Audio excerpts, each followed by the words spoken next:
আসসালামু আলাইকুম। তোমরা কেমন আছো? আশা করি ভালো আছো। আই হোপ আমিও খুব ভালো আছি তোমাদের দোয়ায়। তো আর একটা ডেলি ব্লগ নিয়ে চলে আসছি। তোমরা একটু ধৈর্য ধরে আমার ভিডিওটা দেখার ট্রাই করো, তাহলে ভালো লাগবে। ভালো না লাগলেও ভালো লেগে যাবে, আমি আশাবাদী। তো চলো আজকে সকালটা তোমাদের সাথে শেয়ার করি। ঘুম থেকে উঠেই কিন্তু বেলকনিতে চলে আসছি। আয়সা দেখতেছি এখানে তো অনেক মানুষ ট্রাকের থেকে নিতেছে, বাজার নিতেছে, চাল ডাল, এটা নাকি কি বলে আমি জানি না। তো ওনারা কাঠ নিয়ে চলে আসছে।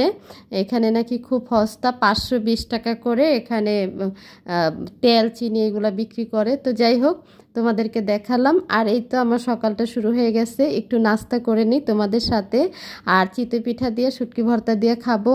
আর চিতই পিঠার কিন্তু ভিডিও তোমাদের সাথে আমি আপলোড করব, কিন্তু এখন করলাম না, কারণ ভিডিওটা অনেক বড় হয়ে যাবে। ঘরে বানাইছি দেখো চিতই পিঠা।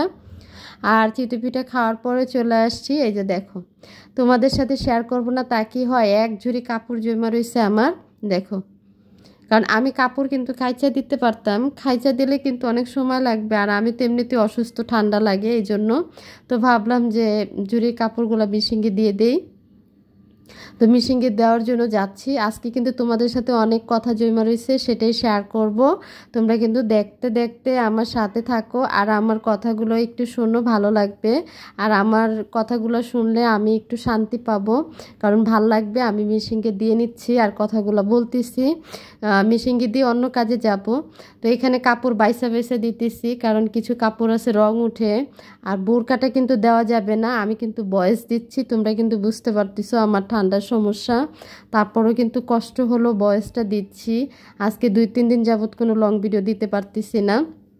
আর এই যে দেখো, আমি মার্কেট করে আসছিলাম। কি মার্কেট করছি সেটাই বলি, বেশি কিছু না।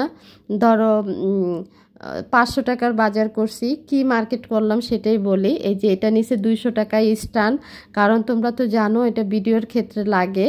আর যেগুলা কাছ থেকে ভিডিও করা লাগে তখন আমার স্ট্যান্ড ভেঙে গেছিলো, এই জন্য আনা। আর এই যে 2টা পাপোশ, এগুলা ওই যে দরজার সামনে দিতে হয়, বারান্দার সামনে দিতে হয়।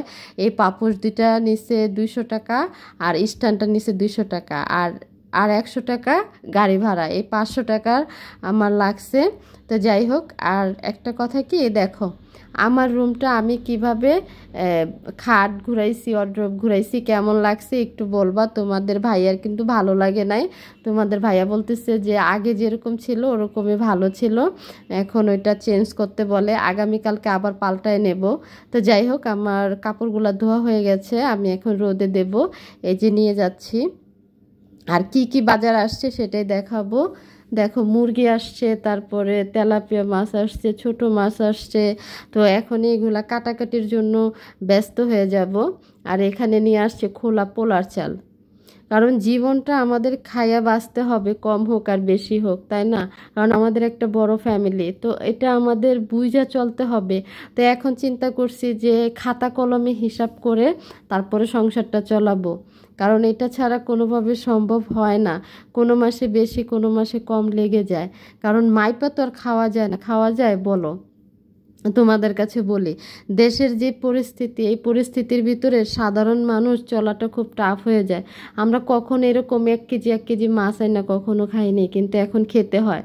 তো যাই হোক, তোমরা তো শুরুর থেকে দেখছো। এই যে ছোট ভাই মাইক, তারপরে ঘরের অবস্থা খুব বাজে করে রাখে, কারণ আমার খুবই কষ্ট হয়, কারণ ওরা এগুলা ঠিকঠাক করে রাখে না। এই যে দেখো ঘড়ি, ঘড়ি দুটো ঠিক করে রাখতে পারে না, কি করব, 2 ভাইয়ের 2টা ঘড়ি। আর এই যে উনি তো, এটা হয়েছে মেজোটা, মেজোটা দেখো আইফোন চালায় আর ঘুমায় আর খায়, এই তো।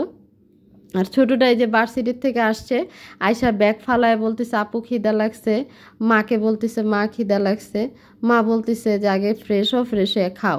আর ওনারা 2জন তো নাসুর বান্দা, সারাক্ষণই মারামারি করে। তো যাই হোক, আমার রান্নার সময় হয়ে গেছে। তো আমি চিন্তা করতেছি তাহলে এখন রান্নাটা বসায় দিই।